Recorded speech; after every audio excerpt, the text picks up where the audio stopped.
복은 소총. 고쟁이 밑이 조금 젖어 불결하면 복이 더하고 더하여 올 징조. 한 신부가 있었는데 처음 시부모를 뵐 때 곱게 화장하고 한껏 치장하고 있으니 곁에서 구경하는 친척들이 입이 마르게 칭찬했습니다. 그런데 신부가 낯빛을 가다듬고 자세를 고쳐 앉다 부지불식 중 방귀를 뀌고 말았습니다. 이에 시어머니는 신부 얼굴이 붉어지지 않도록 하기 위해 급작스럽게 말했습니다. 복 있겠네. 우리 며느리. 이 늙은이도 처음 시부모님을 뵐 때 이 같았는데 복이 많아 지금 자녀들이 집안에 그득하고 늘도록 병이 없지. 이는 진실로 복이 올 징조야. 그러자 그 말을 곧이곧대로 알아들은 신부는 말에서 내릴 때도 방귀를 뀌었는데 이번에도 시어머니가 말했습니다. 첩첩이 복이 오는구나. 고쟁이 밑이 조금 젖어 불결하옵니다. 복이 더하고 더하여 올 징조로군. 좌중에 있던 모든 사람들이 입을 가리고 웃었습니다.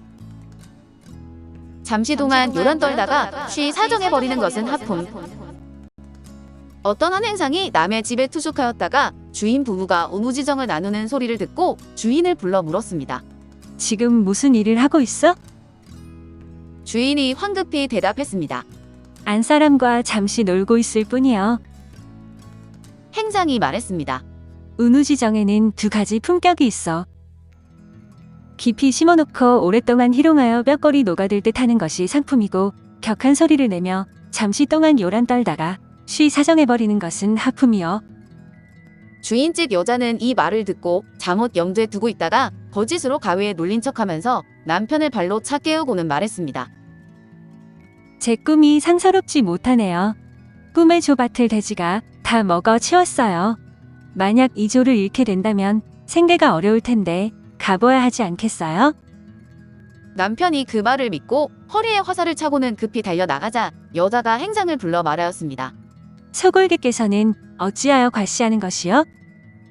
행상이 그녀에게 가서 가늠하였는데 운우지정의 기쁨이 은밀하고 흡족하였습니다. 여자가 그 행상에게 몹시 미혹되어 곧 가구를 모두 털어가지고 행상과 함께 달아났습니다. 그런데 행상이 길을 나서 한참을 가다 생각해보니 남의 처와 그 집 가산을 훔쳤다가는 나중에 근심거리가 될 염려가 있었습니다. 그래서 잠옷 두려우 너조로 여자에게 말하였습니다. 지금 이렇게 가는 것이 진실로 즐겁기는 하나 다만 한스러운 것은 도중에 밥 지어 먹을 그릇이 없는 것이요. 그대가 가서 화로와 솥을 가지고 온다면 내 마땅히 여기서 기다리겠어. 여자도 그렇겠다 싶어 도로 가서 화로와 솥을 이고 나오다가 남편과 맞닥뜨리게 되었는데 남편의 추궁이 몹시 심하자 여자가 말하였습니다. 밤중에 투숙하였던 사람이 내가 곤히 잠든 틈을 타서 가재도구를 몽땅 도둑질해 가버렸습니다. 내가 가서 점을 쳤더니 그 객은 오행 중에서도 금에 속하는 사람인지라 새로 된 것을 가지고 쫓아가면 잡을 수 있을 것이라고 하기에 지금 이러고 있는 것입니다. 남편이 눈을 부릅뜨며 말하였습니다. 그렇다면 나 또한 그를 쫓아가야 하지 않겠나? 곧 새솥을 메고 함께 행상을 뒤쫓았으나 찾을 수 없었습니다. 부부간 이를 너 같은 객은 알바 아니다. 귀머거리 한 사람이 길을 가다가 날이 저물자 인가를 빌어 묵었는데 잠시 후 소금 장수 한 사람이 와서 그와 함께 투숙했습니다. 소금 장수는 귀머거리에게 들어보라고 직접 거렸지만 귀머거리는 팔꿈치가 우연히 닿았나 보다고 생각하고 개의치 않았습니다. 새벽에 주인 부부가 또 운우지정을 나누자 소금 장수가 팔꿈치로 다시 귀머거리를 건드렸습니다. 귀머거리는 몹시 화를 내며 큰 소리로 그를 꾸짖었습니다. 이 새끼 저녁에도 건드리다니 새벽에도 또 건드려? 주인은 그 소리가 자신을 흉보는 소리라고 오인하고 큰 몽둥이를 들고 먼 귀머거리를 쫓아내며 말하였습니다. 부부간 이를 너 같은 객은 알바 아니다. 그리고 마구 두들겨 패니 귀머거리는 마침내 그 까닭도 모른 채 행장까지 버리고 달아났습니다. 내가 존경받고자 했던가요? 어떤 선비가 기생과 희롱하기를 즐겨하자 부인이 그에게 말하였습니다. 남자들이 부인을 박대하고 창기를 탐닉하는 이유가 뭔가요? 부인은 서로 공경하고 분별해야 하는 의리가 있기 때문에 존경할 수는 있을지언정 희롱할 수는 없는 것이요. 그러나 창기는 음란하고 친하게 놀면서 못하는 짓이 없소. 공경하면 소원해지고 친근하면 가까워지는 것이 이치상 당연한 것이요. 부인이 발끈하여 말했습니다. 내가 존경받고자 했던가요? 그리고는 남편을 마구 두들겨 팼습니다. 실수하는 남편을 보고 아내가 아버지에게 한 말, 소도 없네요. 한 신랑이 있었는데 성품이 우매한 데다 먹는 것을 좋아하였습니다. 혼인한 다음 날 처갓집에서 그와 마주하여 밥을 먹고 있던 사람이 그에게 국수를 권하였습니다. 신랑은 평소 국수가 어떤 것인지를 몰랐기 때문에 황급히 좌우해서 젓가락질 하는 것을 돌아보기는 하였으나 끝내 자기가 젓가락을 대지는 못하였습니다. 밤에 그가 신부에게 말했습니다. 소의 국수라는 것이 어떤 물건이요? 부인이 웃으며 말했습니다. 이전에 국수를 드셔본 적이 없으신가요? 신랑은 아직 먹어보지 못한 것을 몹시 한스럽게 여기며 물었습니다. 안채의 국수가 아직 남아있어? 내일 아침에 낭군님께 드리려고 대고리짝에 넣어 부엌의 실험 위에 놓아두었지요.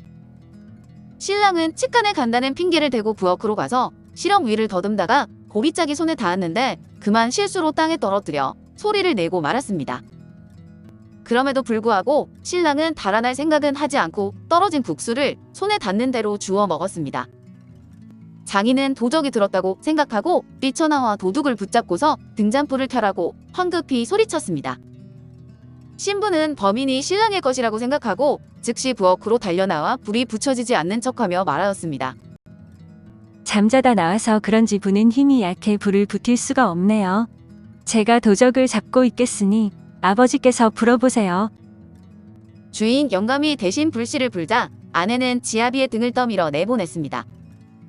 그때 마침 개가 앞에 와서 꼬리를 흔들고 있었는데 아내는 그 개의 목을 잡으며 말하였습니다. 아버지, 도적이 아니고 개였네요. 아버지는 불을 비추어 보더니 이상하게 여기며 말하였습니다.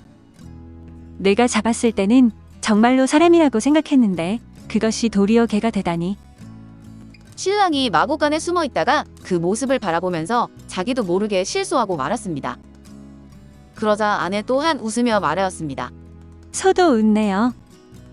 주인 영감은 그러게 하며 방 안으로 들어갔습니다. 사내종 또한 말소리를 내며 흐흥 나무 위를 보거라 라고 말하였습니다. 총가의 어떤 사내종이 그의 아내와 함께 김을 매러 갔는데 수백 일왕밖에 되지 않는 밭을 여러 날 동안 붙잡고 있었습니다. 주인집 영감이 이를 이상히 여기고 하루는 가서 살펴보니 밭 가운데 있는 큰 나무 아래에 두어 사람 앉을 만한 자리가 발로 다져져 있었고 잡초는 반절도 뽑지 않은 채로 있었습니다. 다음 날 새벽 주인이 먼저 나무 위에 올라가 빽빽하게 우거진 나뭇잎 속에 몸을 감추고 그들이 하는 바를 엿보았습니다.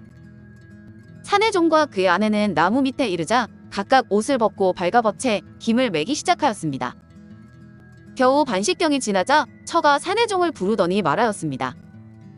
놀아봄이 어떻겠어? 그럴까?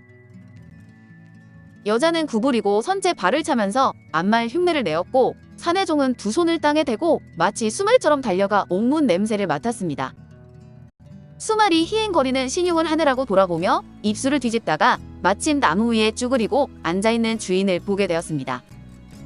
사내종이 놀라 달아나자 계집은 까닭을 알지 못한 채 발로 차며 말 울음소리로 말하였습니다. 흐흥, 어디로 가느냐? 사내종 또한 말소리를 내며 말하였습니다. 흐흥, 나무 위를 보거라. 흐흥은 우리말로써 말이 놀이를 하며 내는 소리입니다. 오늘 고금소총은 고쟁이 밑이 조금 젖어 불결하면 복이 더하고 더하여 올 징조였습니다.